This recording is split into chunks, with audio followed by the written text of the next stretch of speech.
Wollongong welcomed Sydney Olympic to the South Coast on Sunday, and it was the visitors who settled the better. Radovan Pavicevic with an early opportunity, but he couldn't convert. And Olympic paid the price for the missed chance on 23 minutes. Chris Price found Yuzo Toshiro, and the Japanese striker made no mistake.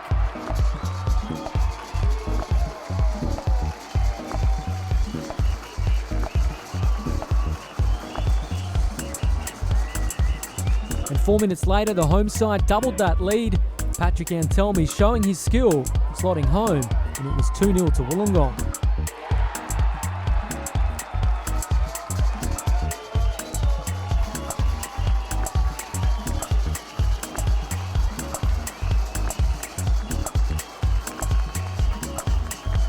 And they had their keeper to thank for keeping the margin at 2 goals. Ukaboki was denied well by Justin Passfield just before the break.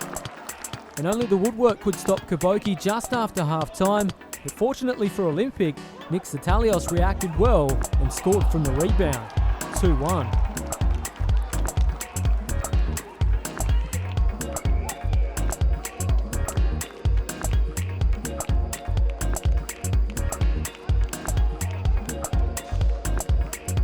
The Wolves should have restored their 2-goal lead on 58 minutes when Toshiro found space, but Paul Henderson pulled off a terrific save.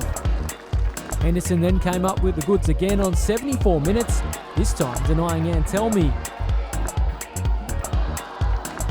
Ukaboki then helped create a final chance for Olympic, but Zatalios couldn't find his second, unable to get to the cross. So in the end, Wollongong holding on for a tough win at home, 2-1 it finished, 3 points for the Wolves.